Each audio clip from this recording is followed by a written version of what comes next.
नमस्कार, मैं प्रांशी राठौर और आप देख रहे हैं नेक्स्ट 9 न्यूज। जैसा कि आप सभी जानते ही हैं कि महाराष्ट्र में बीजेपी के समर्थन से नई सरकार बनी है और ये नई सरकार इस वक्त कई अहम फैसले लेती हुई दिखाई दे रही है।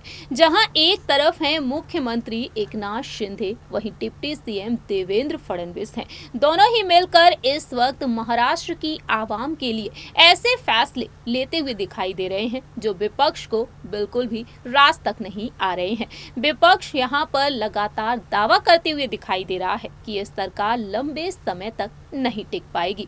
एनसीपी के प्रमुख शरद पवार और उनके भतीजे पूर्व उप मुख्यमंत्री अजीत पवार ने अपने स्टेटमेंट के जरिए कई बार ये बातें कही हैं। उन्होंने लगातार हमला साथ दिया है यहाँ पर सरकार पर, और ऐसे में देखा जाए शिवसेना के प्रमुख उद्धव ठाकरे जो कड़ी चुनौतियों का सामना कर रहे हैं। उद्धव ठाकरे की मुश्किलें बिल्कुल भी कम होने का नाम नहीं ले रही हैं। सुप्रीम कोर्ट में असली शिवसेना नकली शिवसेना को लेकर इस वक्त काफी ज्यादा गहमा गहमी देखने को मिल रही है। जो जंग छिड़ी हुई है, इस बीच देखने को मिल रहा है कि चुनाव चिन्ह को लेकर जंग तो जारी है, लेकिन दूसरी ही तरफ एकनाथ शिंदे और देवेंद्र फडणवीस निशाना साधते हुए भी दिखाई दे रहे हैं। जी हाँ, आपको बता दें, जहां एक तरफ डिप्टी सीएम देवेंद्र फडणवीस इस वक्त कई शानदार पद पाते हुए नजर आ रहे हैं। जी हाँ, मंत्रिमंडल का विस्तार हुआ। मंत्रिमंडल के विस्तार के बाद विभागों का बंटवारा भी देखने को मिला और विभागों के बंटवारे में देखने को मिला कि डिप्टी सीएम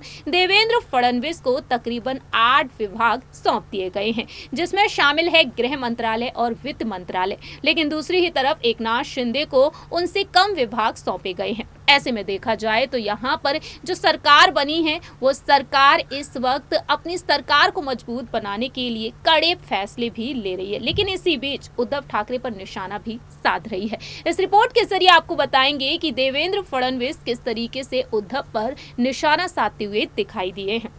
दरअसल हाल ही में देवेंद्र फडणवीस ने अपनी बात रखी है। देवेंद्र फडणवीस एक बार फिर से उद्धव पर निशाना साध दिए हैं। जहां एक तरफ एकनाथ शिंदे के गुट के द्वारा अपने पक्ष में विभागों के आंतरिक दबाव पर कड़ी प्रतिक्रिया उन्होंने व्यक्त की, वहीं दूसरी ही तरफ उन्होंने मानसून सत्र को लेकर बीते कल शाम कहा था कि शिवसेना के विधायकों की संख्या में कमी आई है, लेकिन फिर भी बीजेपी ने सत्ता में 40% हिस्सा दिया है।